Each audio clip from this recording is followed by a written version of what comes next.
Hi, I'm nervous, and if you clicked on this video, I assume it is just to watch some Five Nights at Freddy's theories while you zone out, get some work done, fold some laundry, go to sleep, do whatever it is you gotta do. So to set the tone, this is just a compilation of a number of my past theories, along with some commentary from me, either along the way or just in between videos, depending on what I need to say and when. Just letting you know things that I feel differently about now, or maybe things that I just want to add to. So as you're watching, when you see this 5 Laps at Freddy's footage and hear my voice talking over it, or talking under it? I don't know which is correct, actually. That's just my commentary and is not a part of the original theory. And I promise I'm almost done with my intro, but I just want to say, if you get to a part of the video where it says, if you want to watch so-and-so's video on this subject or something along those lines, and I reference that it's linked up at the top, or it's like in that little eye thing that's supposed to be up at the top and it's not up there, just gently let me know in the comments. Whenever I'm trying to preview longer videos in YouTube's editor when I'm uploading, it is really hard to find those moments and preview them before the video goes up. So sometimes I just go, I'll just put them up after I upload, and then it uploads and I completely forget that I'm supposed to go do that. So that's that. Now with all that out of the way, sit back, relax, and enjoy some Five Nights at Freddy's theories. The crying child is one of FNAF's most interesting mysteries. Depending on who you ask, we either know a lot or next to nothing about this emotional little kid. What does seem to be well established is that he's an Afton. But I'm here to ask the question, is he? Matt Pat has speculated in the past that the crying child is not Afton's child. Michael Afton was the bite victim. Michael Afton was the crying child. What if Michael isn't actually William's son? And while we as a community seemed to move past that theory, I never did. I've always had the suspicion that the crying child was actually Henry's son, but there are a number of obstacles that make that seem unlikely or even impossible. So rather than definitively stating it as a fact, I'm just going to explain the few ways that the crying child could not be William's offspring, and hopefully at least most of what that would imply for the rest of the story. As always, let me know what you think in the comments below, and don't forget to like and subscribe for more FNAF and other internet horror content. Turning on bell notifications is the best way to make sure YouTube lets you know when I upload, so please don't forget that step. I post every Friday at 4 p.m. Central Standard Time. And without further ado, let's get theorizing.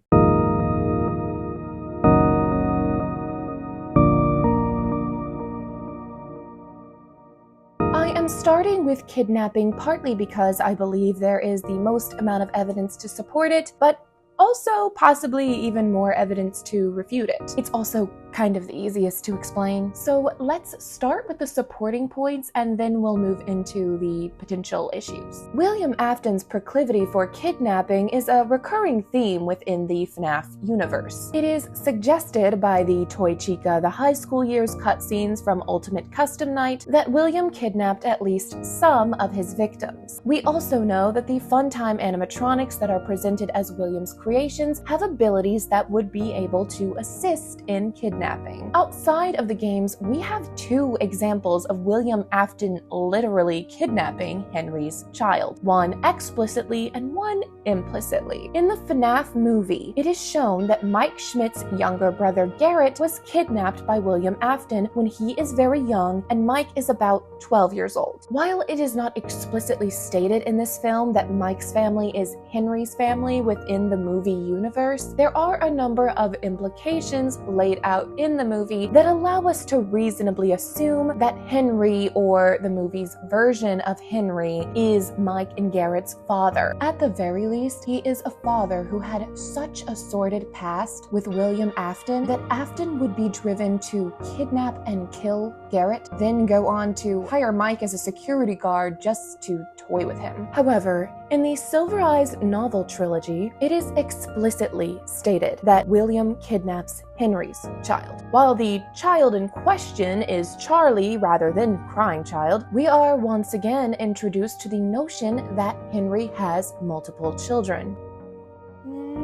And for anyone who says Sammy from those books isn't real, you should go back and read them again. Or you can just watch Not Real Names video linked above to refresh yourself. So we know William Afton is a kidnapper, and we have multiple examples of him kidnapping Henry's own kid. But if we say Crying Child is a kidnapped kid, what obstacles does that present for the games? For one, and really the most obvious, William Afton would have to not get caught, despite working with Henry. We could point out to how Crying Child is often locked in his room, but we literally see him inside the pizzeria. He even has his birthday party at Freddy's. The only way he wouldn't be identified as Henry's child is if the location was built away from Henry and after a falling out with Afton. It would also need to mean anyone associated with the Aftons would have to simply not know about Henry's son or the subsequent kidnapping. It just feels pretty difficult to accept. Another issue is that Crying Child is called out in FNAF 4 as Foxy Bro's, well, bro. This would mean that Michael would need to be on board with pretending the Crying Child is his brother. Now, I can work around this by saying that he's a kid and he would need to do as his father said, regardless of how he felt about it. We can even speculate that this is how the situation is treated with Vanessa in the FNAF movie. She clearly knew Garrett and presumably got close enough to him that she held on to his toy plane. Alternatively, I could say, well, really only Foxy Bro's friends suggest Crying Child is his brother. He never says it himself. But at the end of the day, it's very confusing that Scott Cawthon would write a story wherein Henry loses a child to kidnapping by William, and not only never seems to find his kid, but also never learns of his untimely death by bite to the head via animatronic. It seems like something that would make the news, and Henry would have hopefully chosen to keep up with news surrounding Freddy Fazbear's. Furthermore, Henry doesn't even mention a son in his final monologue in FNAF 6. He talks directly to Elizabeth, to William, and other victims, even our player character, presumably Michael. But Crying Child gets nothing. It's kind of baffling even if you don't believe the two are related. Another point against this is why would William then go on to obsess over putting Crying Child back together, as stated in FNAF 4, after the bite that took his life? So much of Afton's motivations for killing is speculated to have sprung from either Crying Child or Elizabeth's death. Well, for one, I don't think William is saying this. I definitely understand it. The text color, the way it seems to jumpstart his experimentation. And if William did say that out of a genuine desire to bring his darling son back to life, that discredits the entire notion that Crying Child is kidnapped out of cruelty against Henry. But in all of my time ruminating, and especially after the movie and later games, I just don't think Crying Child's death happens before the missing children's incident. I believe the Fredbear plush is the one saying that line and is one of the missing children, likely the vengeful spirit. Similar to the way Abby speaks to the children through her drawings in the FNAF movie, Crying Child speaks to them through his stuffed toys. I know this leaves really no explanation for why Afton begins his crime spree, but I also think that's okay. Has anyone ever considered for even a moment that William Afton is just a bad person? To me, if William did say this line to the Crying Child, or if we want to say Afton from that point on was attempting to figure out a way to build a robot replacement kit, I would venture to say it's more likely that he kidnapped him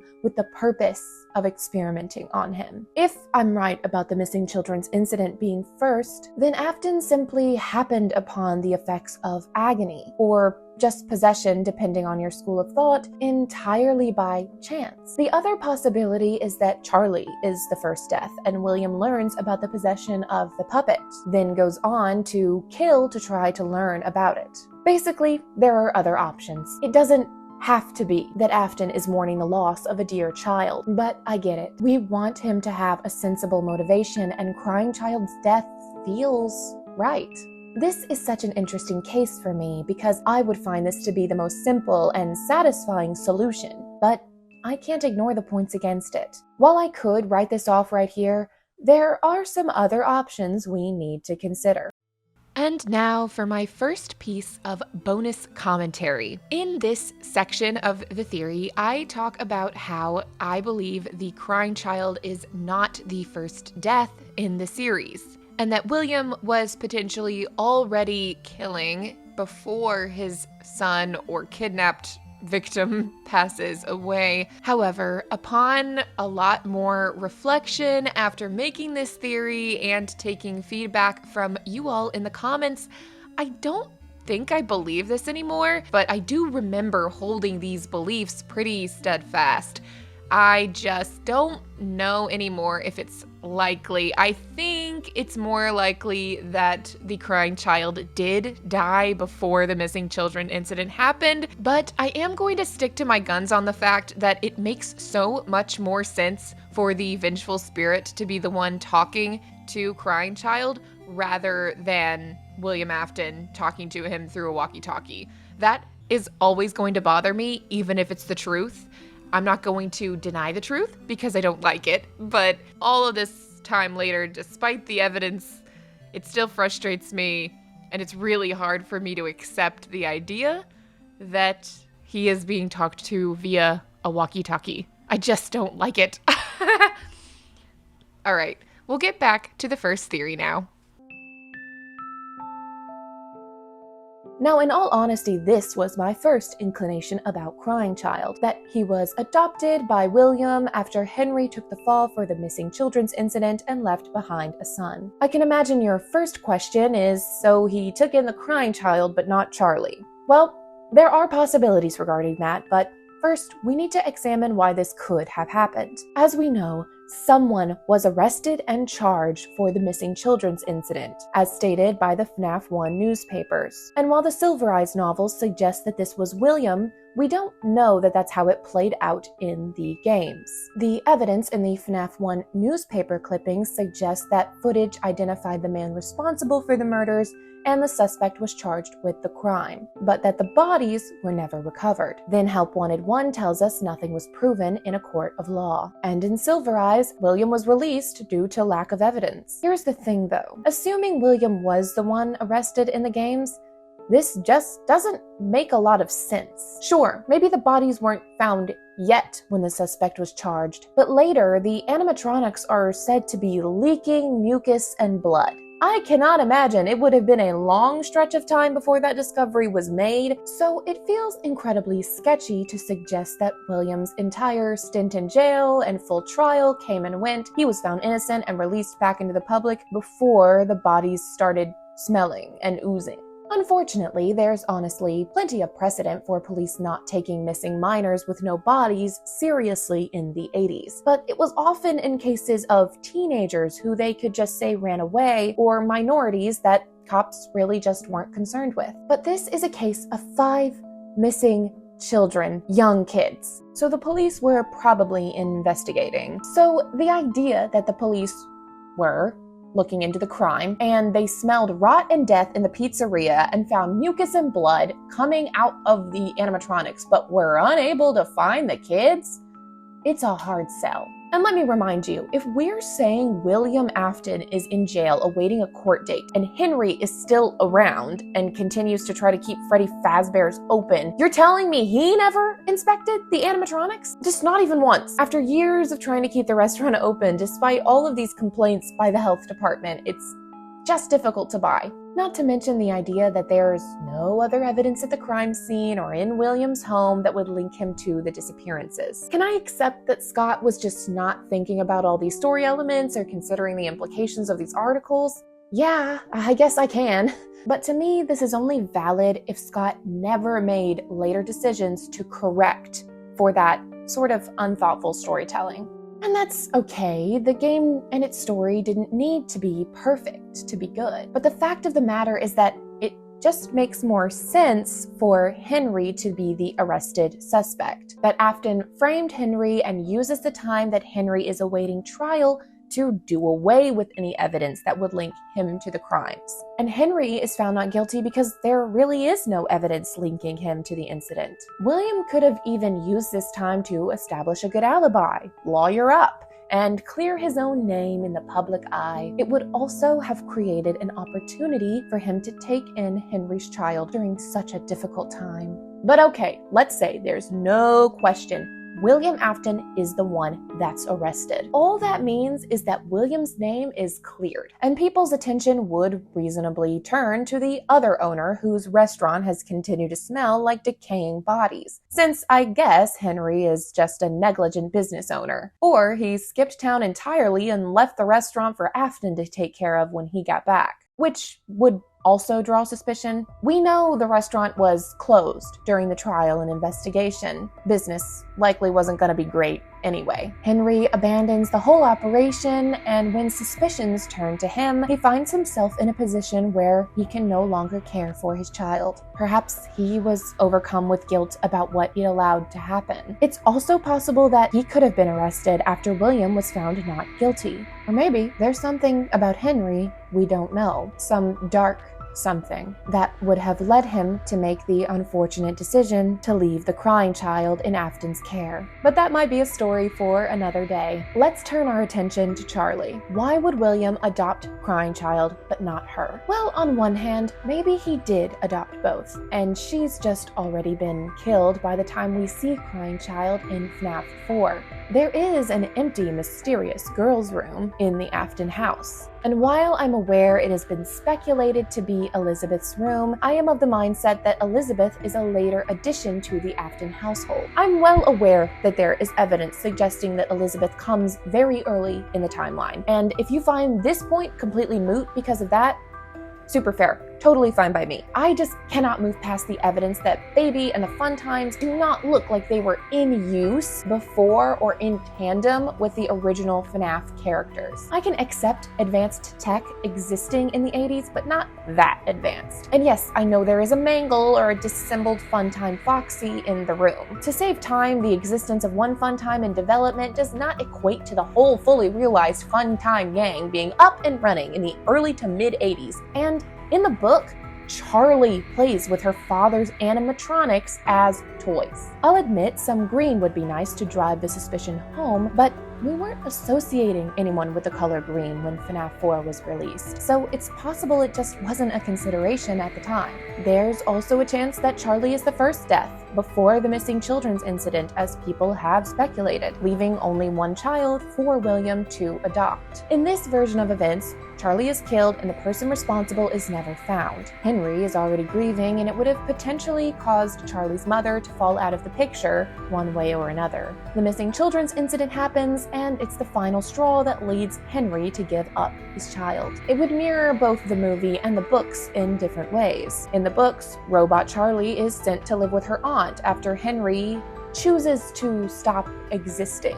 And in the movies, Henry leaves his children to fend for themselves. We don't know if he simply left or chose a similar path to Book Henry, but either way, it's a reasonable speculation that somehow Henry's child ended up in Afton's care without being taken by force. And if we're working off the way Henry behaves in the books, it's clear his obsession over his daughter's death does overshadow his concern for his other child. Which leads to my third and most icky proposal. In the Silver Eyes novels, it is ultimately revealed that after Charlie's kidnapping, Henry's endless grief causes him to neglect his wife and other child, a son named Sammy. His wife ultimately leaves him, taking their son with her. There is a wild and unfortunate possibility that she ends up married to William Afton, and the crying child becomes William's son through marriage. This would be a bit out of nowhere. It's not really telegraphed anywhere, and my only evidence points are shaky at best, but that doesn't mean it's impossible. If MatPat can speculate that Mrs. Afton owns Fazbear Entertainment, then I can speculate she's actually Henry's ex-wife. But why do I think this? Book Henry's wife is depicted as having blonde hair, and in Sister Location, the Immortal and the Restless cartoons depict a blonde blonde-haired woman named Clara and a vampire named Vlad arguing about child support and a diamond ring, which suggests a divorce. Now, this is immediately shaky evidence for a couple of reasons. For one, it would make more sense for Vlad to represent William in this instance, and two, the cartoon suggests the couple had a baby together that the vampire doesn't want to claim as his own despite the resemblance, not that the child literally isn't his offspring.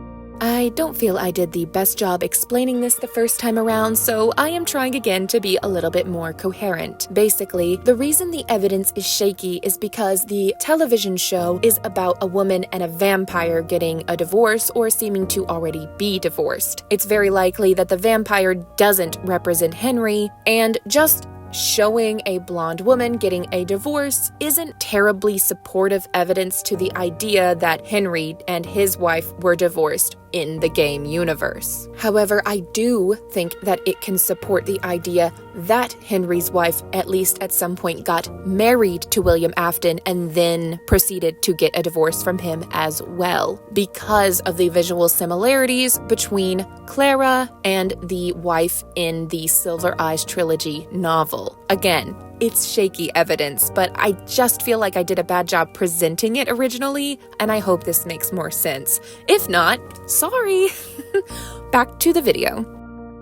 The baby could be in reference to Elizabeth, the only other Afton with blonde hair, but William never seems to show disdain for his daughter. That being said, Elizabeth is the child who most seems to admire her father, and even after his inventions cause her demise, she still wants to make him proud, suggesting she has always had sort of a violent streak that perhaps William was unable to acknowledge, and which caused problems within Afton and Clara's relationship. But honestly, there are so many other potential interpretations of that cartoon that, on its own, it just doesn't feel like strong enough evidence to carry the entire theory. I will say, if the timeline is Crying Child is Henry's son but unborn when Henry's wife leaves him, that could lead to some questionable paternity. This is admittedly pure speculation, but it would allow for Henry to be unaware of the Crying Child and thus why he is not brought up in the FNAF 6 monologue. My only other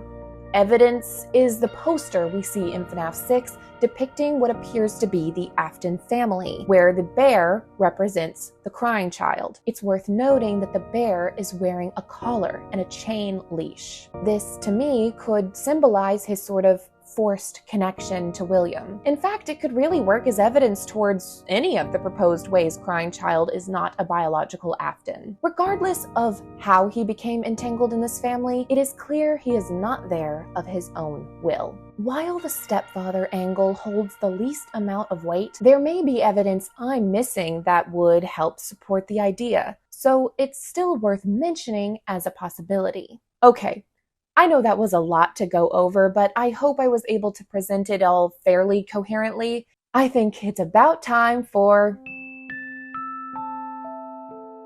Now, ultimately, I understand it isn't best practices to say, I don't think the Crying Child is William Afton's biological son, but refuse to pick one definitive story to say, that's what I believe. But it's just sort of where I am right now. Kidnapping is William's MO, and there is a wealth of evidence to support the idea that he would specifically kidnap Henry's child. But I understand how totally confusing that would be, considering Henry never mentions having a son in his final monologue. Adoption would make sense for a number of reasons, and it is the one I heavily lean towards, but as an adoptee myself, it's hard to tell if I'm biased towards that answer, since it makes the entire FNAF story a lot more relatable to me. And there's always the stepfather angle, which would be interesting, but let's face it, the evidence is lacking. But what is undeniable, to me at least, is that Matt Pat was right when he theorized that the Crying Child was not a biological Afton. He also suggests that the crying child is Michael in that video, and I have major thoughts about that too, but you'll have to let me know in the comments if you want to hear about that. For now, we just have to acknowledge the pile of evidence that suggests crying child just isn't an Afton by birth. I am not suggesting he isn't part of the family. I can certainly believe he's been raised as an Afton child, and may even consider William to be his dad and Michael to be his brother. A big gripe I have with people who insist he's an Afton and dismiss the alternative is that they seem to equate family to bloodline, when that's just not the case. I see people say, well, obviously crying child is William's kid because of the Staffbot family and security breach. Why does that mean he's biologically related to William? I personally have a lot of love for my biological family, and I am lucky to have had the opportunity to know them, but when I start talking to people about my parents, nobody assumes that I'm talking about my biological mother and father. They know I'm speaking about who raised me. None of my siblings growing up referred to me as their adopted sister unless it was contextually relevant. If I'm honest, there are a lot of adoptee-specific evidence points I left out of this video, not because they're necessarily weak points, but I really just don't believe it's likely that adoptee psychology and behaviors would be something Scott Cawthon would delve into or expect his audience to pick up on. But the comparisons are there if you look for them. Regardless of whether or not this theory is one you agree with, I hope I've at least communicated how important it is to make sure we're not too narrow-minded in our definition of what makes a family. So before we move on to the next theory, I just want to say, first of all, it's actually interesting going back and watching this theory now. I'm most aligned with the idea that I thought was the wildest while making the theory. Listening back to myself talking about crying child being a step Afton, it actually, I don't know guys, it kind of makes a lot of sense. At the very least, I think I like it a lot more than I did when I was making the theory. I'm like, actually, the intrigue, the drama, the tea, I don't know. I'm kind of about it now. It would make so much sense, too, for William Afton to do just one more thing to get Henry in his pocket. And it goes along really well with what the next theory is going to talk about, where William Afton convinces Henry to help him build the Funtime animatronics. Now, I'll let that theory speak for itself, but before I move on, one more thing I just want to do is I think it would be fun to talk, or I don't know, interesting at least, to talk about some of those adoptee-specific evidence points that I didn't put in that video originally. Now, this is just off the cuff, me talking about things I know based off of my experiences and my research. If you want direct resources and things like that, I would do your own research on adoptee psychology. But a couple of things that I noticed in the crying child's behavior and just sort of in some story beats that exist within FNAF that we haven't quite specifically accredited to the crying child, but he is a potential. And one of those is those excessive emotional outbursts that the crying child goes through. This is common in adoption, especially if the adoption is not at birth, because no matter what age you are adopted at, you do develop a level of complex post-traumatic stress disorder, specifically because of the separation from the impregnated individual. You spend 9 months in the womb developing, somewhere around 9 months in the womb developing, and the only thing you know is the sound of that person's voice. You only know the sound of their heartbeat, things like that. These are comforts to a newborn child. So no matter how early or late you are, removed from that maternal unit, I'll say, it will affect your nervous system on a level that you may not, obviously as a baby you wouldn't be able to detect, but people around you wouldn't necessarily be able to detect because you're a baby. But that would potentially lead to excessive outbursts and an inconsolable kind of child because the baby or young person is unable to fully articulate what is actually happening in their nervous system.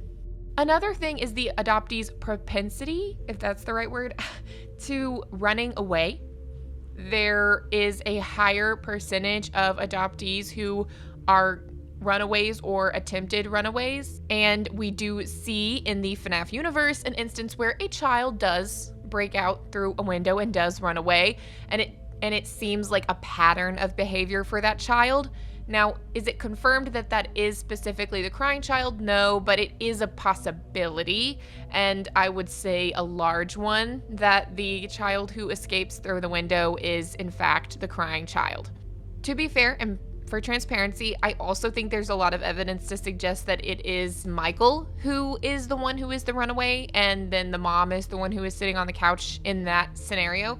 But there is kind of this dichotomy of when someone is adopted, they either choose to be the perfect kind of obedient, or not even necessarily a conscious decision, right? But like you'll see a pattern of either a very obedient, quiet child, or you'll see this more rebellious kind of behavior.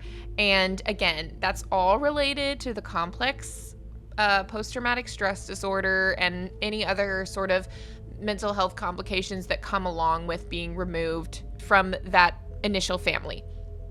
And I do also just want to quickly say that I'm not trying to demonize or make adoption seem like a bad thing.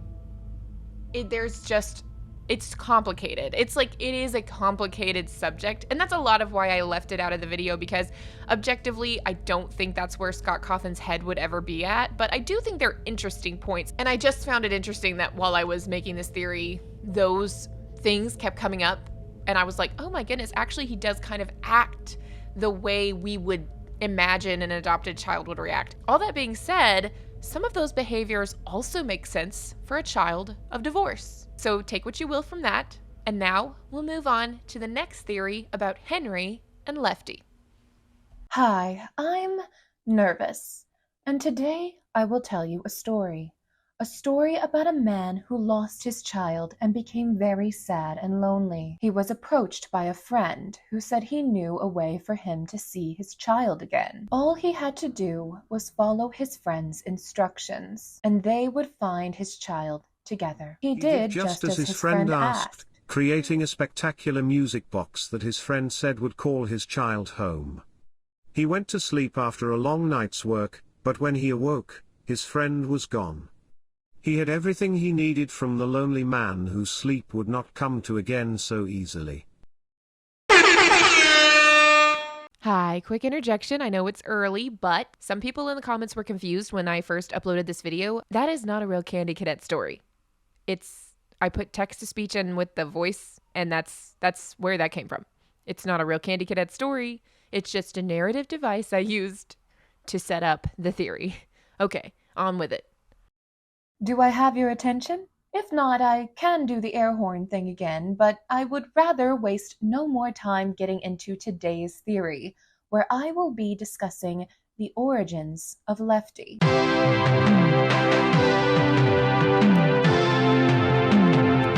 Before I say anything else today, let me say I know today's theory is out there. All I ask is that you keep an open mind and wait until the end of the video to present me with my certificate of insanity. I am also very sorry about the fact that the ring light gets in my glasses. I know it can be distracting for some people. I haven't come up with a solution for it yet, and I don't yet have money to order more contacts, so for now, we deal. Feel free to look at something else while this video is playing. I don't know. Okay, with that being said, let's get theorizing. In many ways, Lefty is an animatronic whose background and purpose seem rather cut and dry. We learn of him in FNAF 6, where he is one of the salvageable animatronics you find in the back alley. However, unlike the other salvageable animatronics, Molten Freddy, Scrap Baby, and Scrap Trap, he is also available for purchase from the catalog. This is the first thing that prompted me to look further into Lefty,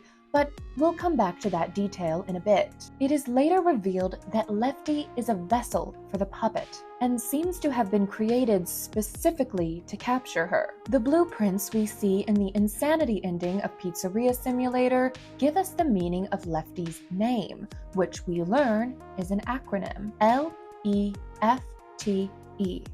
Lure, encapsulate, fuse, transport, and extract. Lefty is also equipped with a dream wand, aka this microphone, whose job is to use Lullaby Index 1 and provide steady voltage throughout the suit upon it being sealed. Another interesting point to hang on to. The consensus among fans and theorists of FNAF is that Henry built Lefty to capture Puppet and then lead her to the Pizzeria simulator location in order to burn everything, theoretically freeing all of the spirits who are inside, namely William, Mike, and Elizabeth Afton, Charlie, and the MCI victims, or whoever you believe inhabits Molten Freddy. I am not here to challenge the idea that Henry built Lefty or that it was made to capture the puppet. I'm just questioning the when and the why. We can deduce that Henry built Lefty because the blueprints say Fazbear Entertainment Incorporated, while Afton's creations are labeled Afton Robotics LLC. Now, while this moment gave me another realization about the implications of an incorporated company versus a limited liability company, I decided not to get sidetracked. But please let me know in the comments if you would like me to explore this because it is potentially interesting. I am moving forward with the understanding that at the very least, Henry was aware of and okay with the creation of anything listed under Fazbear Entertainment, and was either less or entirely unaware of things going down with Afton Robotics. This allows for Henry to only come to the realization later the depth of the depravity of this creature, this monster that I unwillingly helped to create. Assumedly referring to what Afton would use the Funtime animatronics to do. With all due respect, those aren't the design choices we were curious about, Mr. Afton. But that does leave the question of what he means by prisons of my own making, set to new purpose, and used in ways I never thought imaginable. The immediate assumption is, of course, that he is speaking about the original MCI victims and their being stuffed inside the animatronics. But that wouldn't explain them being set to new purpose. Okay, so he's speaking about the fun times being used in ways he never thought imaginable. But in that case, they aren't prisons of his own making. The only way this entire quote works is if Henry feels somehow responsible for the fun times specifically being made, either because he created them, which I'm not completely against as a concept, or because he created their predecessor. I'm posing that Lefty is a precursor to the fun times. Now, before you say anything, I scrubbed through information about Lefty, and I can't find anything that refutes the idea that Lefty captured Henry's daughter Charlie, aka the puppet, earlier than just before FNAF 6. But I did find something that makes me think he wasn't built to get Charlie to the pizzeria. In his final monologue, Henry says, "My daughter, if you can hear me, I knew you would return as well. It's in your nature to protect the innocent." If he built Lefty specifically to bring her to the building, why would he speak as if she came of her own free will? So much of Henry's speech is him coming clean about his plan and why it had to be that way. He tells Elizabeth the full truth about her situation, even saying, "I'm afraid you've been misinformed," as if to show empathy for her being misled or misunderstanding the situation. It seems out of character for him to then act as if his daughter came of her own accord when he knows full well Lefty brought her there. The only reasoning I could come up with is that he means she came to the call of the security receiver frequency inside of Lefty and then from there was transported to the pizzeria. But if that's the case, it's pretty clunky phrasing. The other odd call-out is the second E in Lefty's acronym, extract. Within FNAF 6, we never see Lefty extract the puppet, and the F, fuse, suggests that would be impossible. Fusing suggests there are two separate things joining into one. How would Charlie be extracted, and when would that occur? The fact of the matter is that it doesn't. Lefty's full purpose isn't served within this game. And remember, Henry also built the RASC, the RASC. If you consider what the RASC's function is, it doesn't even seem particularly necessary to put the puppet in Lefty. Just put the security frequency receiver inside a RASC and lead the puppet wherever needed from there. If Charlie can believe Lefty is an endangered child, I'm sure she'd also be fooled by something that is literally a simulated child. But what if Lefty was made sooner? Say around the time the Rockstar animatronics were made. It would explain more than you think.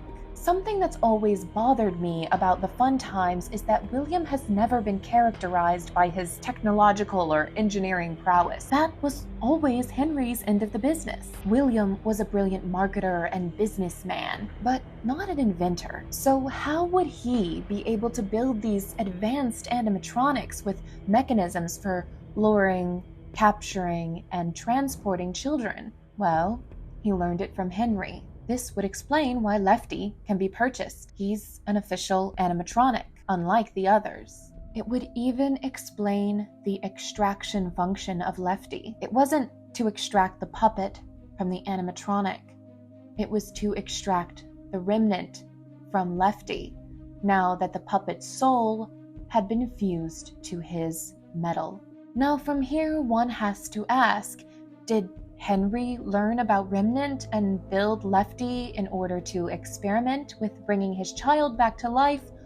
Or was he manipulated by William? Well, if Henry discovered Remnant and was starting those experiments on his own, then there's really nothing further to explain. It's just a parallel to the way he attempts to bring Charlie back in the books. But let's assume you don't want to see Henry in that light, or you don't believe his motivations are strong enough to attempt to bring Charlie back via Lefty. There is a strong possibility and plenty of motivation for William to have convinced Henry to build Lefty. So let's explore that path. Consider the way William operates. He's manipulative and has no problem using grief as a weapon. He seeks out vulnerability and he preys upon it. He knows he's the one who killed Henry's daughter, but if he could make him believe he cares, and then convince Henry that he knows a way for him to see his daughter again. We know Henry was willing to build robots to bring his daughter back to him. Why wouldn't he do something similar in the games? We know somehow Henry learns his daughter has come to possess the puppet. It wouldn't be wrong to assume that Afton is the one who told him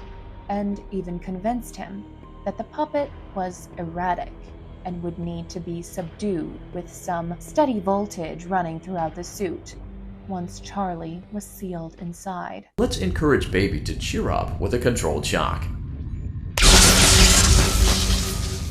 For what it's worth, I can believe that William had already begun work on the Funtime characters, or that older iterations of them already existed in a more rudimentary sense. Similarly to how Carney seems to predate the Rockstars and Lefty, even though it is the same base model. He just needed Henry to show him how to create hidden lures and discreetly store and transport bodies inside of an animatronic.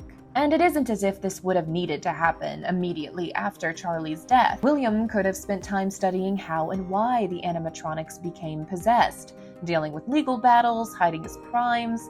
He only decided later he needed to capture the puppet, maybe to learn what made the puppet different than the others. The others are like animals, but I am very aware.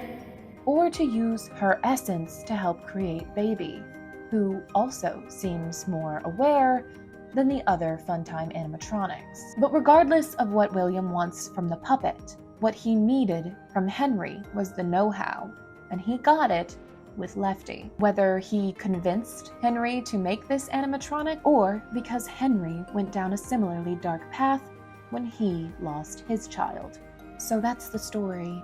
Henry loses a daughter tragically, and one way or another discovers that there might be a way to get her back. So he builds an animatronic, Lefty, to capture her and try to figure out a way to bring her back.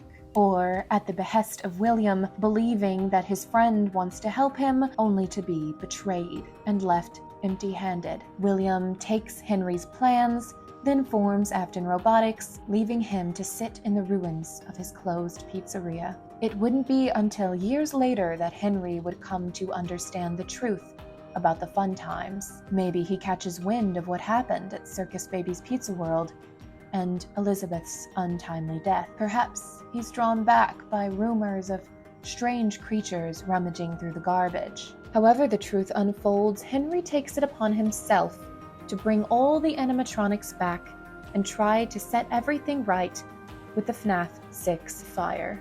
A wound first inflicted on me, referring to the grief he felt after losing Charlie, and that I let bleed out to others, referring to William creating the fun times with his Lefty design, prisons of his own making, set to new purpose. This ends, for all of us, in communication. And that's it for today's theory. Please let me know what you think and keep the conversation going in the comments below. And please like the video if you enjoyed it. Honestly, this isn't the extensive list of evidence that Henry feels guilty or even complicit or responsible for some of Afton's crimes, but I wanted to keep this video streamlined enough that it wasn't overly bogged down with potentially superfluous information. I may do more examining of Henry in the future, and if you want to be notified when that video goes up, please remember to subscribe and turn on bell notifications. I upload every Friday and would love to have you become a part of the nervous system. And if you made it to the end, congrats! You have now earned the right to say I deserve a certificate of insanity for suggesting Lefty was made as a precursor to the fun times. I definitely get it and hope that regardless of whether or not you agreed with this theory, that it was fun to consider and maybe knocked loose an old Lefty thought or two of your own. All right, so I have to be completely honest and say I still really love this theory, and I also love iterations of this theory that are not focused on Lefty, but just talking about how Henry was potentially manipulated into helping William create the Funtime animatronics. The more that I listen to it, like rehearing it now, and the more I hear other theorists talking about this, that at the very least, Henry was there helping William develop the technology that he would go on to use to make the fun times, like blueprints or something. There is a level of connection here. And I did end up eventually making another theory about Henry that harkens back to this that is not in this video. That's called Finding Henry. And I should have the visual of it on screen right now for you. But next up in this sort of marathon of my theories, we're going to be talking about William Afton. William Afton, the man in the yellow rabbit suit, the purple guy. By any name, he is well understood to be the villain of Five Nights at Freddy's. What is less clear, however, is why. What would drive a man who seemingly had it all to commit such violent acts against children? Afton had a family, and he had a thriving business with a partner who seemed just as passionate as he was about animatronics and creating a magical place for kids and grown-ups alike, where fantasy and fun come to life. So what flipped the switch? Or is it even as simple as that?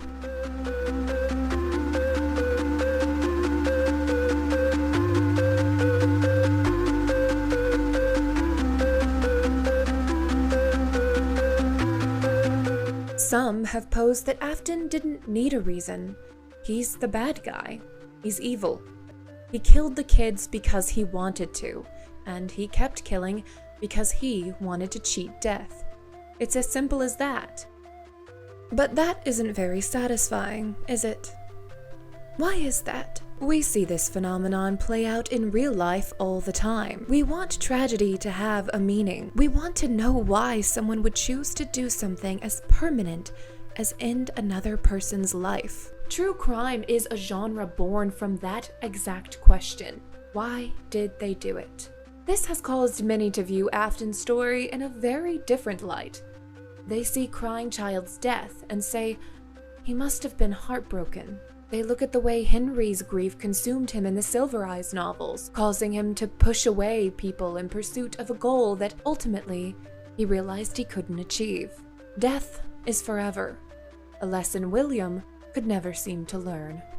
It would not be far-fetched then to say William was also consumed by grief, which is why he began creating robots of his own, searching for a way to bring his son back. He learns about Remnant and the ability to fuse a soul with metal and create new life. He builds the fun times, which cause him to lose another child, his daughter, Elizabeth. William loses his humanity as he dives deeper into his work. He doesn't even consider the parents of these children as he cuts their lives so short. They would do the same if it meant they could bring back their lost loved ones. William's descent into madness is brought on by the tragedy of losing his children, and similarly to Henry, his grief is so heavy that he neglects his only living child, Michael. This telling of events and similar ones, depending on how you order things, paint William Afton as what some might call a sympathetic villain. A sympathetic villain is someone who, though they have committed terrible acts, is somehow understandable or relatable to the audience. This is a point of contention within the Five Nights at Freddy's fandom because William is de facto a serial child murderer. Of course, anyone would be upset at any attempt to humanize someone so awful. It is important to remember that generally, when people are characterizing William Afton this way, they are not doing so to justify or minimize his actions, nor are they condoning them. But even when this is stated in full, people are still upset. I myself am one of those people. Not pitchfork in hand upset. I often find myself more in the confused camp. And it's not the first time I've found myself in this position. WandaVision and Multiverse of Madness are two Marvel properties, a television show and movie respectively, that tell a story from the comic books about Wanda Maximoff, aka Scarlet Witch. Within the show and the movie, we see Wanda torture people, including an entire town, forcing them to live out her own idyllic life, wherein she gives birth to twin boys. Despite the fact that this all feels very real, it is Wanda's own power creating the illusion and puppeting the townsfolk, all to shield herself from the reality of losing the love of her life in a very gruesome manner. I won't go into all of it to be brief, but once this spell is broken, her children are gone. They were never real, and never hers, but she feels the loss just as deeply as if they had been. From there, she goes on to commit multiple acts of violence, killing countless people just to get to a world where she can be with her children. When I watched the show, I was appalled at her behavior. I could empathize with her pain, but the show was painting her as a sympathetic character to the point where she faced no repercussions for her actions. I was baffled by the online reception to WandaVision as an inspirational story of a powerful woman doing anything to keep her family together. It seemed wrong. A town of people faced potentially irreversible psychological damage due to her choices that she was actively making every passing day. Other people's children were suffering at her hands, all because she wasn't ready to let go. I couldn't understand how, even keeping in mind all of her story arc up to that point, the audience would be able to empathize with her actions. Multiverse of Madness really solidifies her as a sympathetic villain, and by the end of it all, I would agree that by the conclusion of her story, it makes sense to label her that way.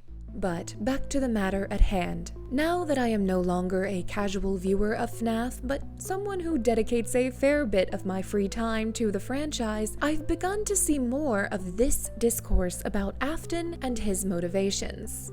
Here's the thing, I do believe they are important, and I think if Afton fit the bill of a sympathetic villain, I wouldn't be disappointed. But personally, I have a gripe with this reading of the situation. I just don't think there's anything sympathetic about William Afton. I think people see a man lose his children and imagine how awful that must be. We even have an in-universe reference point with Henry. Now that Tales from the Pizzaplex has given us Edwin, I'd say that's two great examples of some morally gray behavior being brought on by the sudden and tragic loss of a child. But William Afton is decidedly not Henry or Edwin. Both characters, when their children are alive, are doting fathers.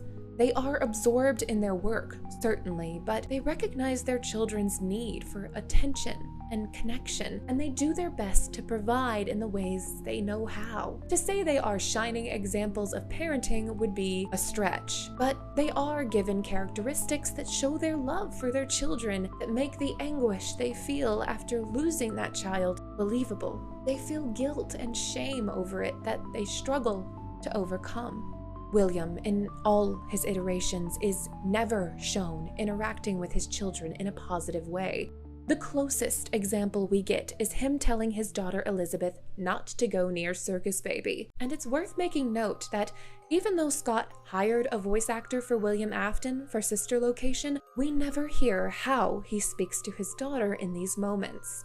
The only instance of him speaking about his children in the games is up for debate, but if you believe the orange man in this cutscene from Pizzeria Simulator is Afton, which is likely but not confirmed, he speaks about his child with disdain and frustration. All throughout the FNAF 4 cutscenes, he neglects his children entirely. Even when he is at the pizzeria with them, he doesn't acknowledge them. Even during his own child's birthday party, whose death is meant to be the catalyst for his descent, and as that child cries out in fear, he is nowhere to be found. Moving away from the games, nothing about the books paints William to be a warm person. He's depicted in the novels as not only neglectful to Elizabeth, but physically abusive to her as well.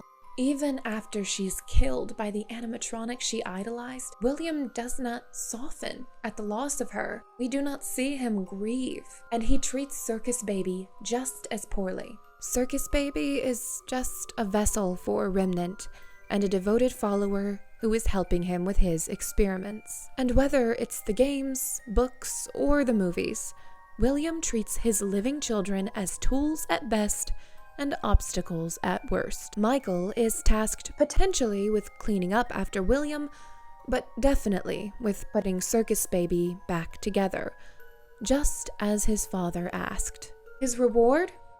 Getting scooped, being injected with Remnant and having his body filled with animatronic parts. And when Innard abandons his body, Mike is left confused and alone, slowly rotting, but never dying, immortal and restless.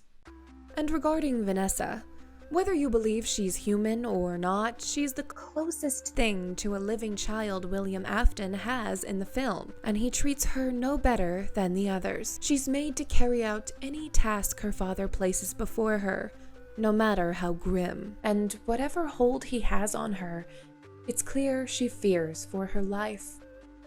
It is no surprise then that when she finally stands up to him, he doesn't hesitate to dispose of her.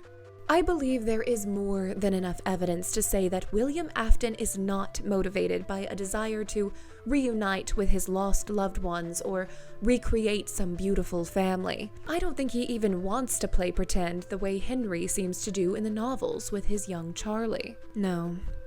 Afton never really appreciated a single thing he ever had.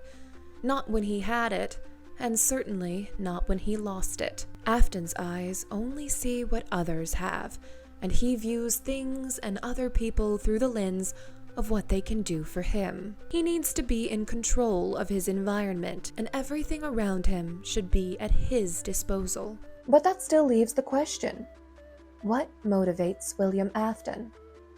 Well, here's what I think. He became enthralled with Henry's creations. Jealous, even. Perhaps they made him feel inferior, as they were better than anything Afton had ever been able to create. So he studied Henry, the resentment and the obsession growing inside him. Even as they became partners and their business was a success, it wasn't enough. He wanted the animatronics to be his own. He deserved them.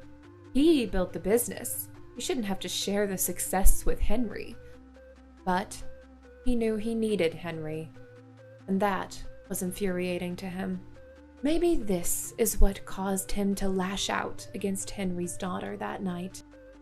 If viewed this way, it doesn't really matter whose child died first. William could have been evening the score, certainly, but maybe he just wanted to take something from Henry. William needed to feel in control, and for Henry to be vulnerable, just to prove it could all be taken away from him if William really wanted to. And he did. What William wasn't expecting was that the security puppet assigned to Charlie's bracelet would do exactly as it was programmed to do. It found Charlie, and as she died, her soul fused to it. Upon discovering this, it would set William on a new path. He needed to understand why this would happen, and how. Not because he was desperate to see his son again, but because he needed to be able to harness this ability, to control it. His son, lying in a coma, would be brought back by his hands, and he'd have the power to do something Henry never could. However, he came to the conclusion he decided he'd need to kill again. And he did, stuffing the bodies into the animatronic suits to see if they too would become possessed. Besides, who was going to go looking for missing children in the suits? From here, he learned about what he would call Remnant and conducted a particularly gruesome experiment. What if a person died inside of a springlock suit? The result was something more powerful, but it was less predictable and obedient than the others had been. But he did learn a valuable lesson about springlocks. He created the fun times to keep collecting and experimenting with Remnant. He used electric shocks to keep them obedient. And when he was no longer able, he enlisted his son Michael to continue his work. Now, the exact timeline of all these events is fuzzy, as is the way with Five Nights at Freddy's. But these motivations track with what information we have about William Afton. Far more than the idea of a grief-stricken father. If something happened to William to make him an insecure, jealous man whose morality was shaped only by his own selfish desires, it happens before the events of FNAF as we know it. And I don't think that's unsatisfying. I think it's a reminder of what we become when we reject humanity, when our insecurities turn to jealousy, when we refuse to accept that some things are out of our control and allow fear to become hatred. While we can point to Henry and Edwin's rage against their respective machines, we also see the other side of them. We are given windows into their hearts, and that is where their redeemable qualities shine through. The thing that makes you feel conflicted about how to react as they pour their agony into their creations, as Edwin spits on his own invention that was only doing exactly as it was programmed. You connect with the human side of these men, and while you know what they're doing is wrong, you understand. We never see this soft side of William, and personally, I believe that's because it isn't there. We want to see every heart as redeemable. That's why shows like The Good Place and Has Been Hotel were made, because humans want to feel like people are good, even if the goodness is buried very deep down, or they were good and the world stole it away from them somehow. But who we are is also our choices. And William Afton's were not the choices of a man acting out of love or grief. That is why he's not a sympathetic villain. That is why it gets under people's skin when his actions are explained by those emotions, because he's never been shown expressing them. If Afton is trying to rebuild his children, he is doing so to create loyal and obedient versions of them to do his bidding, to make sure his work can continue, and that he can always come back. You will do as I say! You will bring me what I want! And if you fail me, then you will Both of you, burn!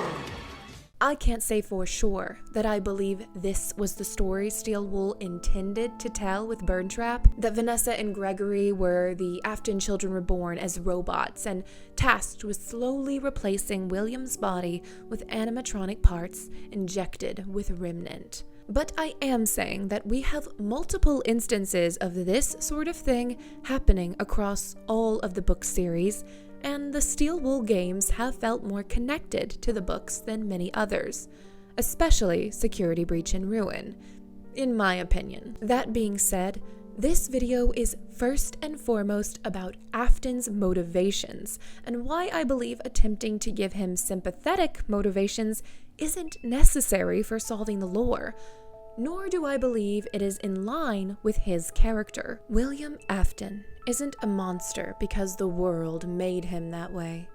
He's a monster because he chose it for himself. He wanted to be a monster because, to him, it had felt better than being a man ever had.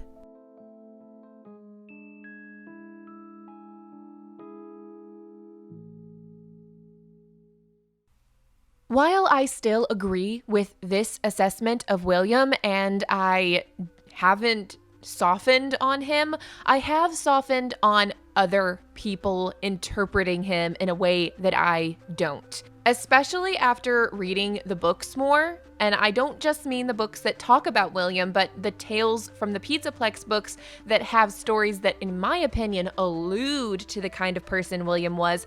I actually am able to have more of a sympathetic view of him in the world where his actions are born out of losing someone and then trying to take back control of his life through reanimating his son or putting his son back together, all that good stuff, right?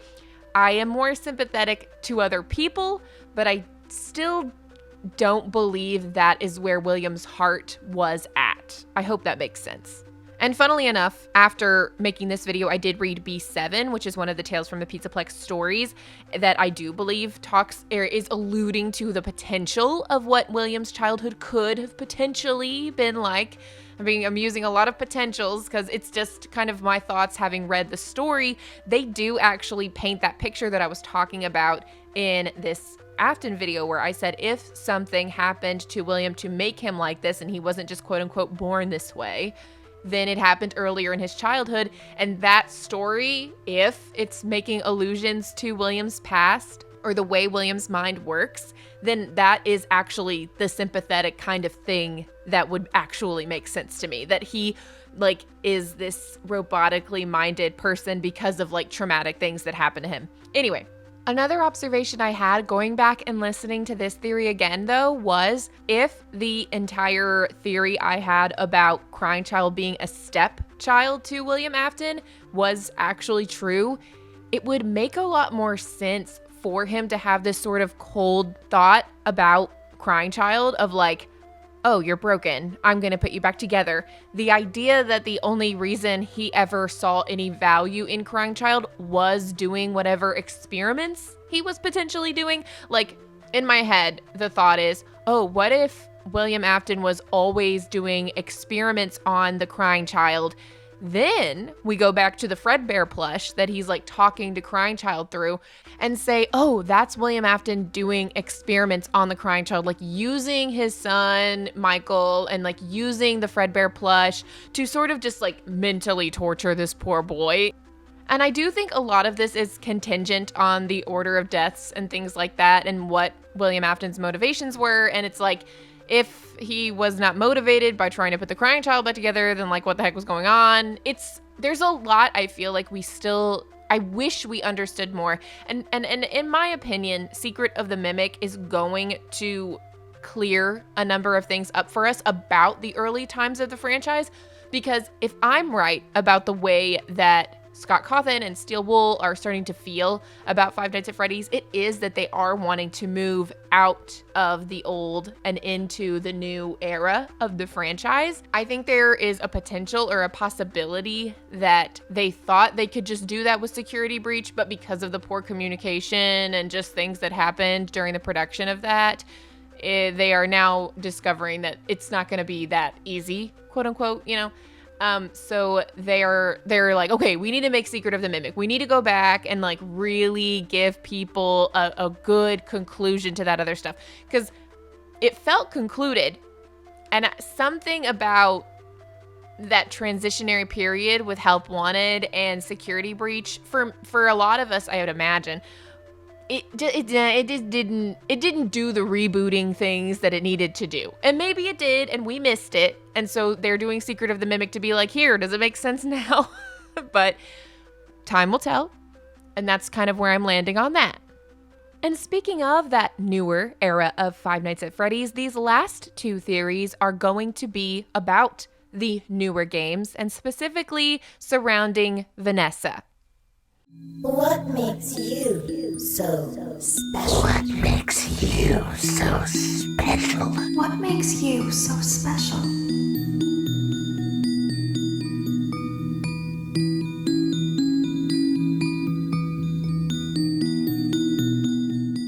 What makes you so special? This one line, uttered by a myriad of characters within Help Wanted 2, has been discussed by a number of creators who have varied opinions about what the line really means. A common through line is that the question is ultimately being asked by Vanny in the game, speaking through Mystic Hippo, Moon, and Circus Baby. This is due to all of these characters being connected to Vanny in some capacity throughout the game. Moon physically interacts with Vanny during her ending. Mystic Hippo is the one who directs our attention to the purple graffiti clues which lead us to the Vanny ending, and Circus Baby, albeit less directly than the other two, is related to Vanny through the interesting way the two seem to fulfill similar roles within the franchise. What makes you so special is notably first spoken by Circus Baby within the book The Fourth Closet. The Fourth Closet shows Circus Baby as a sort of reluctant follower to her father, William Afton. She doesn't necessarily seem to see him as the good guy or fully want to go along with what he is doing, as she tries to object to his treatment of the animatronics. But she is endlessly seeking out his love and attention. Both Vanny and Circus Baby also share the motivation of attempting to revive William Afton, depending on how you interpret that one ending of Security Breach. Vanny with Burn Trap and Circus Baby with William. Now, to be very clear, I am not suggesting that the game timeline's Circus Baby was ever attempting to revive William Afton. I've stated many times before that I believe Steelwool is tapping into the themes of the Silver Eyes trilogy to help them tell their new story. I am saying Steelwool would use game timeline Circus Baby to help us understand that Vanny connection. Some of us had already made that connection due to Elizabeth and Vanessa having similar features and backstories, but Help Wanted 2 really confirms that connection. And if none of that did it for you, the movie really spelled it out, though that is objectively a separate timeline. If you want more information about how exactly all of these characters circle back to Vanny, you can watch this video by Not Real Name Not At All. For the purposes of our video, I am going to move on to how theorists have interpreted this question. Some have suggested this line is symbolizing Vanny's jealousy at the Glitchtrap virus wanting to attach to anyone but her, that she wanted Gregory out of the way, and now she needs Cassie's dad out of the picture too, so that she can be the wizard's only apprentice. This motivation tracks with the book's Circus Baby, who wants to be the only object of her father's interest, but is always overlooked for something else. But what about why we are so special? Well, clues we gather along the way, combined with some connections that were made in Ruin, namely Cassie's dad's character's affinity for Bonnie, this mask, and Cassie's color scheme, suggest we play as Bonnie Bro, one of the bullies responsible for the murder of the crying child. We're special because of what we know. So, mystery solved. Vanny wants to be the sole servant of Glitchtrap, so she needs to delete any other iterations of the virus, and what makes you so special is her jealousy manifesting to wonder why Glitchtrap would want to attach himself to anyone but her.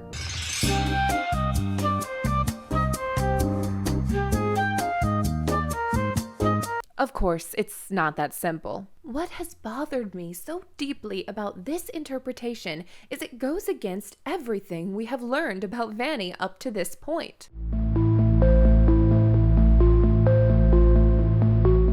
I know you're probably thinking, what have we learned about Vanny? Steelwool has managed to cut 90% of her content from Security Breach and Help Wanted 2. Yes, Vanny has been criminally underutilized throughout the franchise in my opinion, though certainly not mine alone. A female villain with a unique design, sort of leaning into the things that made Baby a good villain, with her soft, playful voice, allegiance to Afton, and tragic backstory, but also maintaining the through line of a kidnapper, if not full-on child murderer dressed in a rabbit costume.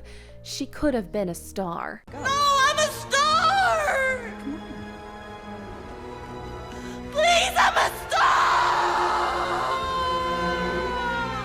I'm sorry, it's too late. And I think a lot of us are still grasping for some of that identity for her. I think that's keeping us from seeing what's really going on here. Vanny is, and always has been, the reluctant follower. That has to be the key word here. Reluctant. She doesn't want to be Glitchtrap's favorite anything. Her mind has been invaded against her will. It doesn't make sense for the only thing influencing her to be Glitchtrap's only servant is the same Glitchtrap that seems to want to infect everything and everyone it sees as useful. One could argue that Vanessa's childhood trauma would cause her to view Glitchtrap as her father figure and thus want to impress him, but even then, she would do as he says, not crush him in her hands. If Vanny is destroying Glitchtrap, it would completely go against the mission of any virus, to spread. Also, it stands to reason that up until this point, she has been the one providing Glitchtrap with victims like Gregory. Someone is disappearing people, and I don't think Gregory was working alone during his time as Patient 46. And what's more, from everything we have come to understand about Princess Quest, there's really no reason to believe that after beating Princess Quest 1 through 3, that Vanny would even still be under the control of Glitchtrap. Ruin seems to establish as clearly as anything else in this franchise that Princess Quest is the canon ending of Security Breach. Do I think this was originally the canon ending when the game was released? No, but the sword in the arcade machine on top of Gregory's drawings showing us every ending except Princess Quest tells us that it is now. And if Vanny is free from Glitchtrap's control, why would she still want to be his only apprentice? Though, of course, we can also ask ourselves, if Vanny is free, why is she even around in Help Wanted 2? That's where Tales from the Pizzaplex comes in.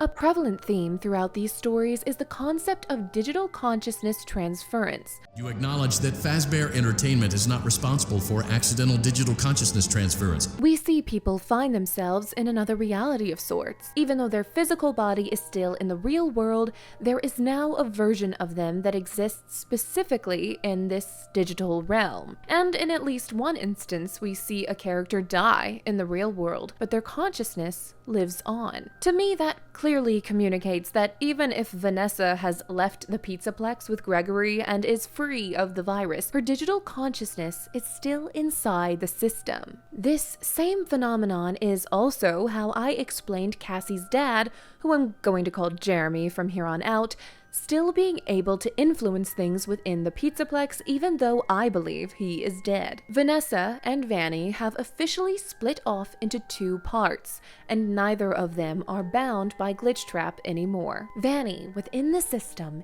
is a free agent, and she is manipulating the world from the shadows so as not to alert Glitchtrap, whom she is now attempting to stop. If you watched my Mixis video, you've heard me say this before, but I'm even more confident about this now than I was then, so strap in.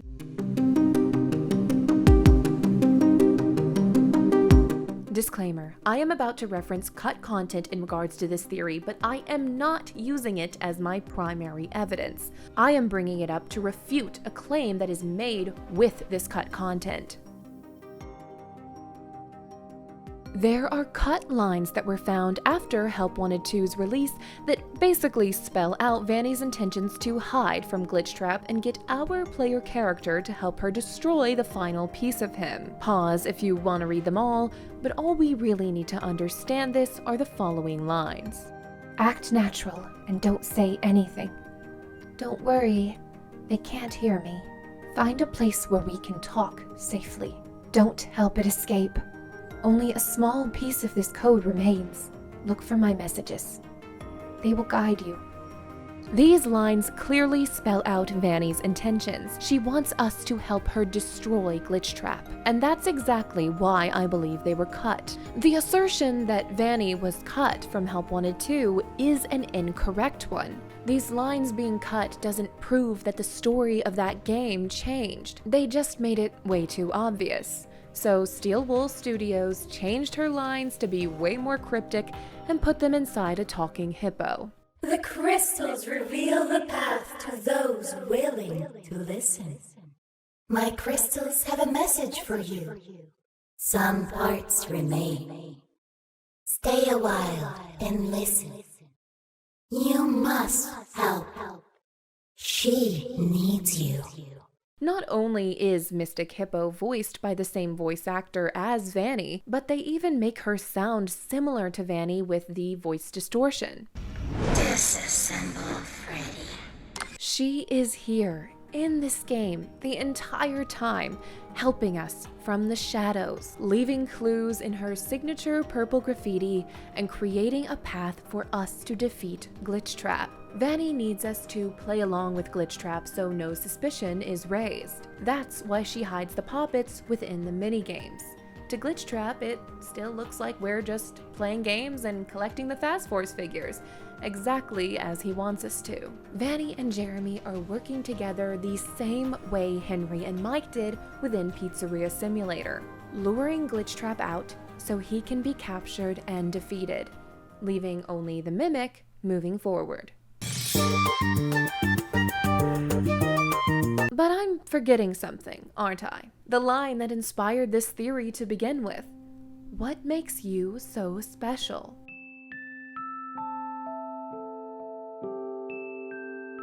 After reading the books, I should have been more convinced that this line was spoken out of jealousy, since that's how Circus Baby seems to use it.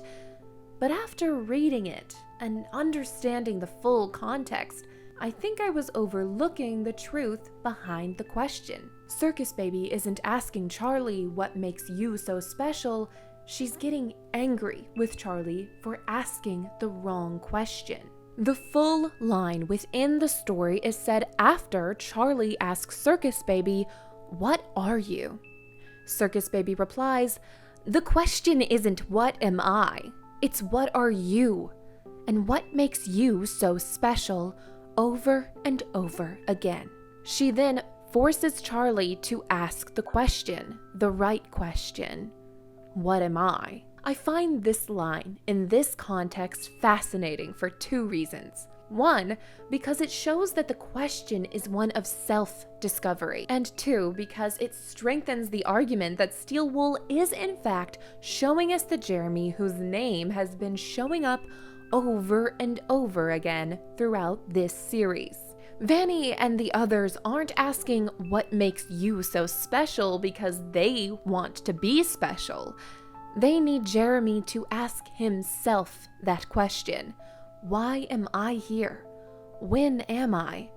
What makes me so special? Glitchtrap wants Jeremy because he needs someone to help free him from the Princess Quest games after being locked away in Security Breach. He needs us because we have the appropriate knowledge for the job, and he's already lost Vanessa/Vanny.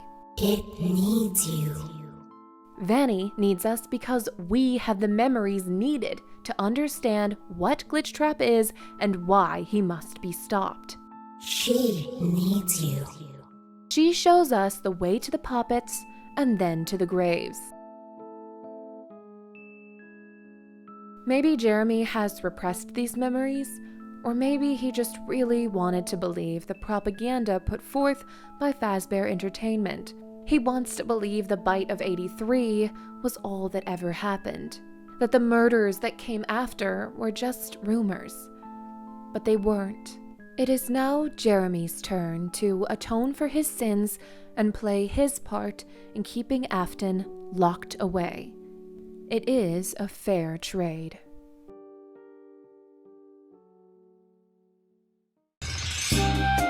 Haha, I'm hilarious. But getting into my thoughts, listening to this theory again really reignited something inside me that sparked the beginnings of this channel in the first place. And I think that that's clear in the amount of times that I reference one of my first theories. I've just always been intrigued by the mystery of Jeremy, specifically from Help Wanted 1. Now, of course, there is the greater mystery of Jeremy that goes along with this franchise, but specifically Help Wanted 1's Jeremy caught my attention because it's told from the perspective of Tape Girl specifically. So it's told from an outsider's perspective, and there's no other information given on Jeremy at any point. Specifically Help Wanted 1 Jeremy, there's no other information given about him anywhere else in the franchise. It's only through these tapes. The only other hints we get to Jeremy's existence is the callbacks to Remember Jeremy. And since so much of Tape Girl's identity and her part that she plays in the series does seem to be a whistleblower of sorts, like where she's sharing these secrets that Fazbear Entertainment doesn't want us to know, I don't know, I'm very interested in the fact that she is the only person who's giving us information on Jeremy. So clearly it's something that Fazbear Entertainment wanted to keep in the dark. And it also makes me wonder if Tape Girl's influence is still in the digital world, and she is actually the one giving us those Remember Jeremy messages. And in saying that, I think I am kind of contradicting what I say in this theory. I've gone back and forth on the idea of Cassie's dad being Jeremy, whether or not he survived the paper cutter incident and then continued to work for Fazbear Entertainment at the Pizzaplex instead of on the VR experience. Now, I want to just say, I do think it would be more narratively satisfying if Cassie's dad was Jeremy. I think I would prefer that. But if I'm honest about the way I feel right now, I don't think that it is. I would find it more likely at this juncture that Cassie's dad did know Jeremy. And I've even brought this up in the past too, this possibility that Cassie's dad knew Jeremy. And so from that point on, his mysterious leaving of the company or death and the way that Fazbear Entertainment covered it up is what ignited Cassie's dad to start sort of investigating and looking deeper into things that were going on at the Pizzaplex. Which, of course, in my opinion, would have made him a target of Fazbear Entertainment to also do something to him. You know, obviously something happens to Cassie's dad because she's like, what happened to you? And he's clearly disappeared. And in my opinion, he's probably dead, unfortunately. But I think with all the information we have and that I, like thinking about it, listening to the theory again, thinking about other things I've said and thought about Jeremy and Cassie's dad and all those things, I think where I stand now is that potentially,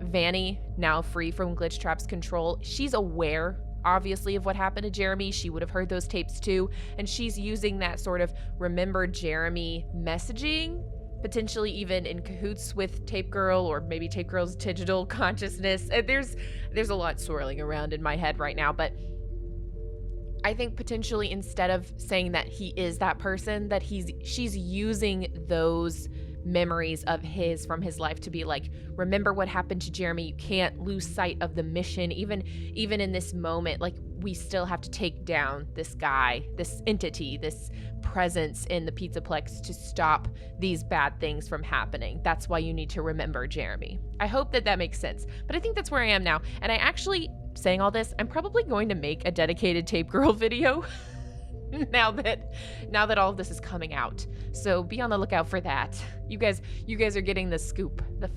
You're the first people to know what's coming down the pipeline. But as for the rest of the theory, not the Jeremy side, but the Vanny side and the fact that she is trying to team up with Cassie's dad, I do still believe that. I still stand firm on that side of things. I don't think that Vanny is bad anymore by the time of Help Wanted 2. I think she is a sort of rogue agent, like I mentioned in the theory, of course, and doing all that. So that's where I'm standing on this theory. But I'm glad that I went back and re-listened to that one.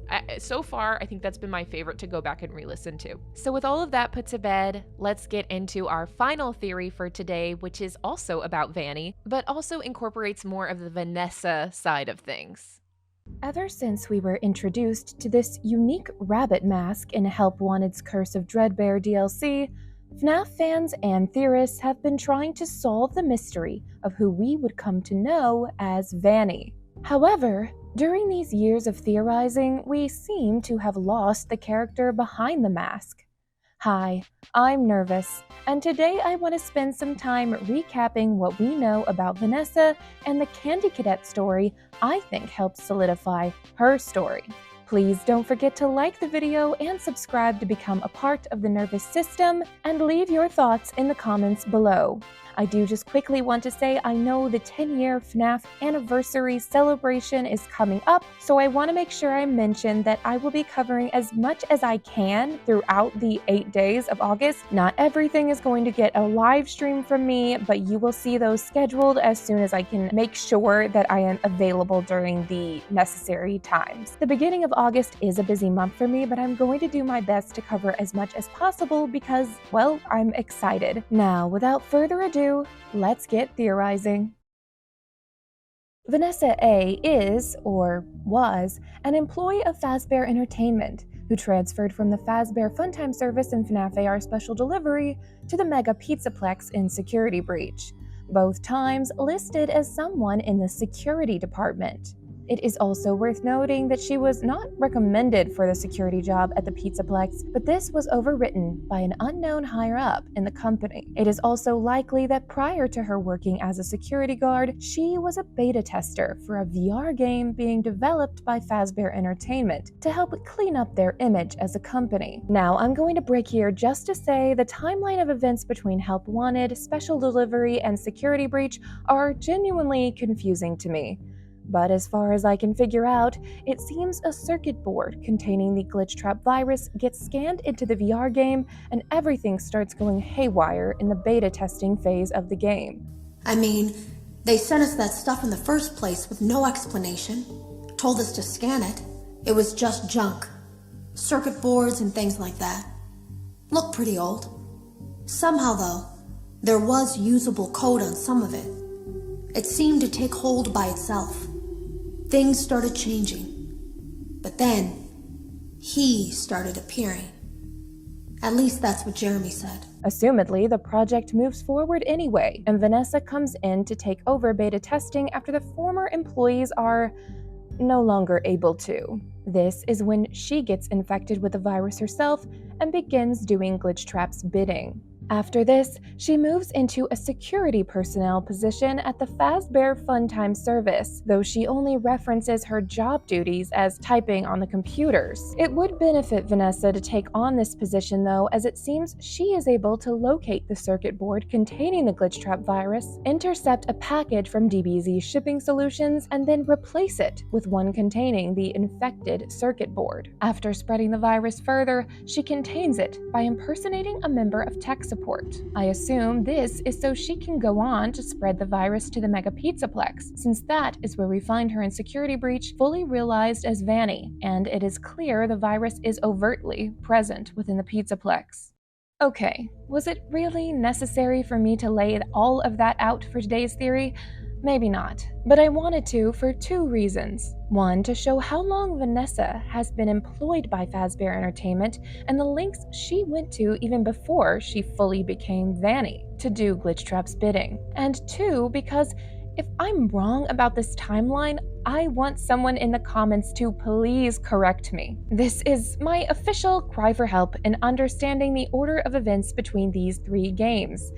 I think it is fairly confusing, but maybe it's really simple and I'm just not getting it. What's really important is the following. 1. For the majority of the time Vanessa worked for Fazbear Entertainment, her mission was to serve Glitch Trap. 2. Her therapy sessions suggest she had a rough childhood, specifically involving her parents' divorce, and her father Bill forcing her to testify against her mom in custody court, causing her mother to do something we don't get to hear, but can infer it was tragic and self-inflicted. And 3, Louis really likes Vanessa. Vanessa thinks he's okay. I guess I should talk about Louis to explain exactly why that is important. A lot we know about Vanessa we know through Louis's emails to her while she worked for the Funtime service. He worked in IT, though it seems he was later moved to marketing, and he gets sent any red-flagged internet activity. Searches, orders, website visits, things like that. It seemed Vanessa had been ordering some troubling items and searching things like how to induce compliance in human subjects. Instead of reporting her immediately, Louis attempts white knighting Vanessa to no success. The only time she really seems to show interest is when they have a lengthy in-person conversation about IT. While Louis assumes that this is just Vanessa caring about his work, it's clear from her later impersonation of a tech specialist that she was only trying to get information from him. None of this sways Louis, and he even refuses to believe she's the one who created the tech specialist email, despite the initials associated with it being V_A. Louis is simply too infatuated with Vanessa, and it's probably what got him moved from IT to marketing, since he refused to report her disturbing behavior to higher-ups. So that's Louis, but why am I so sure he's important? Well, for that, we have to go to the books. Now, I know Vanessa/Vanny are notably absent from the Tales books, but luckily those aren't the books I'm talking about. Instead, I'd like to direct your attention to the books that started it all. The Silver Eyes trilogy. Yes, we just cannot escape the many parallels between these novels and modern FNAF, and Vanessa is no exception. Whether folks would like to accept it or not, the fact is Vanessa is a headstrong young woman who does not like talking about her past, compartmentalizes her trauma, has a weird relationship with her parents, including one who ended their own life, doesn't socialize well, and only really interacts with the guy who's infatuated with her when it serves her needs. Strangely enough, that's not where her parallels to the book characters end. As Vanny, she acts a lot like Circus Baby within the novels. She has 2 forms, one human and one not. She's working to do something along the lines of bringing William back to life. She's a trickster, doing the bidding of an overbearing, villainous person. Not to mention, her last name starts with an A, and her father's name is Bill. That is, assuming those memories really belong to her. Am I saying Vanessa is really a Charlie bot? No. Well, not literally a Charlie bot. I don't think Vanessa being a robot is off the table, especially if BlueFlytrap is specifically a computer virus. Just something to think about. But what I am saying is that Vanessa does not coincidentally look like an adult Elizabeth, have a backstory that lines up perfectly with Elizabeth, and become BlueFlytrap's target based on these criteria. And here's the smoking gun. The thing that makes me sure that some way, somehow, Vanessa's identity, at least in the way we see her, is Elizabeth Afton. Now let me tell you a story about a young woman who, when she was little, was led into a dark forest by a witch and almost eaten. She had fallen for the friendly voice without discernment, and was led astray. She had escaped before being thrown into the oven, but would have a scar for the rest of her life. When she had grown, she sought revenge on the witch, and entered the forest again willingly, this time with the confidence of age and experience. She was greeted at the mouth of the forest by a young boy who offered to help guide her through the darkness. She welcomed the help, and followed the young boy over the river, through the jagged trees, and toward a small house. "Come," the boy said, "press here before killing the witch." The young woman was tired, and would kill the witch in the morning. She followed the boy into the house. The oven door closed. The witch would finally have her meal. cut in here to clarify because when I recorded this, I wasn't very clear, and so I put some text on screen to hopefully help clear it up, but now I have the ability to add this in, so I'm just going to read it out where I say here the last part of the Candy Cadet story. I interpret that as Gregory betraying Vanessa when they go to deal with the Mimic. Because we have this evidence that Gregory was definitely down in the area where the Mimic was, and because we don't see him with a backpack, I mean, he could potentially have a backpack, but we never see him with a backpack, so I'm under the assumption that this is a different time that he's down there, that potentially Vanny is free from Glitchtrap's control, but potentially Gregory is back under the control of Glitchtrap, or he doesn't trust that Vanessa is actually free of Glitchtrap and kind of sacrifices her to the Mimic in some way, or does something. I don't know. I like that for the purposes of this theory, but I don't know that there's enough evidence. At this point, it's kind of like a speculation kind of energy. I don't have a lot of evidence that he would have betrayed Vanessa down there, but something happened down there. And the only person we genuinely hear from in Security Breach Ruin is Gregory. He says something about his friend, but we never hear from Vanessa, you know what I mean? And I think that's odd. Now, there are reasons why that don't require him to have betrayed Vanessa, but I think at the very least it would be like an interesting twist that either Gregory doesn't trust Vanessa or he is still under the control of Glitchtrap, and Glitchtrap can tell that Vanessa is not going to be a loyal follower and so uses Gregory to gain her trust and then like take her out, in a sense. That's just a thought. Again, very speculative, and I just realized in this theory, I don't think I really talk about how speculative a number of the things I'm saying are, but it's worth pointing out, so that is what it is. And now, back to the theory. Since Help Wanted 2 was released, people have pondered on this story, as part of it sounds like it's about Cassie, but the other part seems more like Vanessa, and neither of them seem to fully fit. However, if you view the story as Vanessa living with the memories of Elizabeth, suddenly it makes a lot more sense. She would remember being lured in by Baby, but potentially not being eaten. She would have remembered nearly escaping a fire rather than burning inside of it. She would have come back to the same location willingly as an adult. She even would have been paired up with a young boy who would agree to help her get revenge. Although in this story, it seems Gregory would potentially betray Vanessa once they reached the Mimic. Hi, Editing Nervous here. I just want to point out that there is actually another reading of this story that makes it fit with Elizabeth Afton maybe even better, but I had trouble articulating it during the recording session, so I just want to throw it in here. In this version, Henry is the witch who leads Scrap Baby, Elizabeth, to the Pizzeria simulator location with the friendly voices of children and is almost eaten, meaning she is almost destroyed by the fire. The oven thing stays the same, obviously, and then when it says she comes back years later as an adult, that is her coming back as Vanessa, right? She is taken over Vanessa's mind for revenge on Henry, trying to infect the entire company with Glitchtrap, and Gregory is actually the quote-unquote good guy here, because in this version, the come sit with me sort of situation is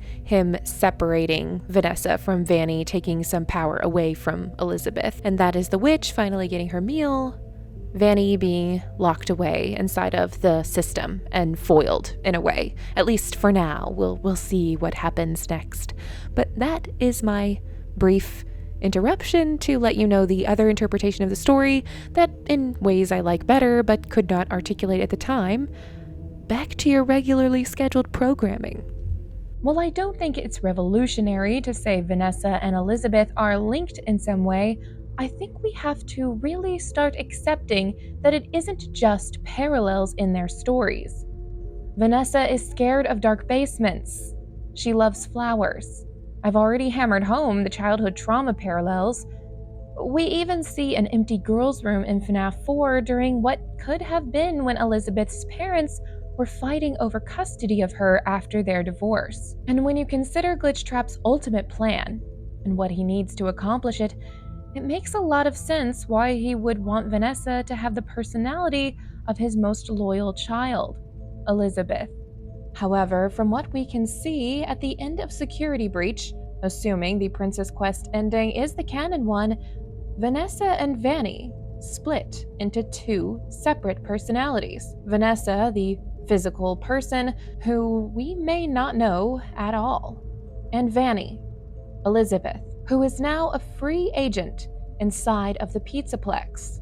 And when looking at things this way, with Elizabeth being Vanny, it really pulls together the sister location imagery we see at the beginning and end of Help Wanted 2. So this is my theory, that Vanny is now Elizabeth Afton, or at the very least a digital entity that holds all of Elizabeth's memories. I hope this theory, or at the very least this discussion about Vanessa, was interesting to listen to.